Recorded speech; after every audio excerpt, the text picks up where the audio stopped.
আমাদের এবারের ট্রিপটা হলো চেন্নাইতে, তবে ঘুরতে যাওয়ার জন্য নয়।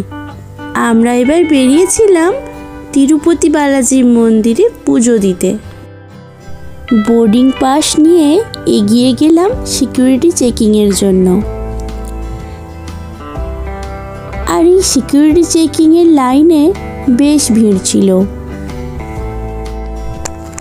নেক্সট টাইম আমি যখন ফ্লাইটে করে কোথাও যাব, তখন অবশ্যই ডিজি যাত্রা অ্যাপটা ডাউনলোড করে নেব, তাতে এই ভিড় অনেকটাই কম হয়ে যায়। এয়ারপোর্টের মধ্যে সমস্ত জিনিসের দাম বাইরের দোকানের থেকে তুলনামূলকভাবে অনেকটাই বেশি হয়, তাই আমি এখান থেকে কেনাকাটা করা একদমই পছন্দ করি না। আমাদের ফ্লাইট বেশ কিছুটা ডিলেড ছিল খারাপ ওয়েদারের জন্য, তাই এয়ারপোর্টে বসে বসে আর কি করব, একটু ফটোই তুলে নিলাম।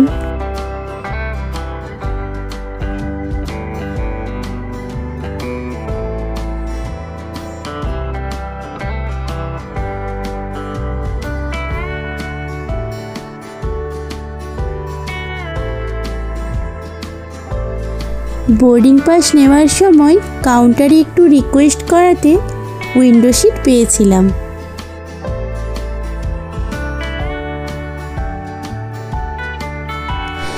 বেশ আর 2.5 ঘন্টার অপেক্ষা, তারপরেই পৌঁছে যাব চেন্নাইতে।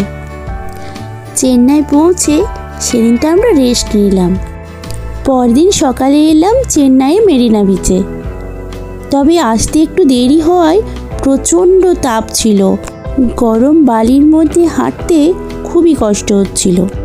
বিকেলে ঘুরে দেখলাম Chennai museum, lighthouse, Ramakrishna mission, Bhringeshwar মন্দির, সাক্ষী গোপালের মন্দির, শান্তম ক্যাথিড্রাল নামে একটি চার্চ এবং বিবেকানন্দ হাউস।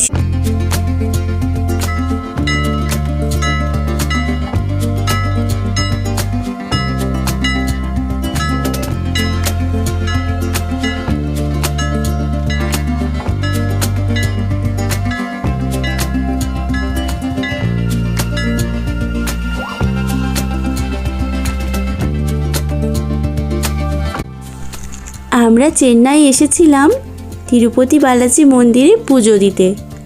শুনেছি এই মন্দির নাকি খুবই জাগ্রত, অনেক সেলিব্রিটিরাও এই মন্দিরে পুজো দিয়ে যান। এখানে এসে জানতে পারলাম 3-4 মাস আগের থেকে বুকিং না থাকলে তিরুপতি বালাজি মন্দিরে পুজো দেওয়া যায় না।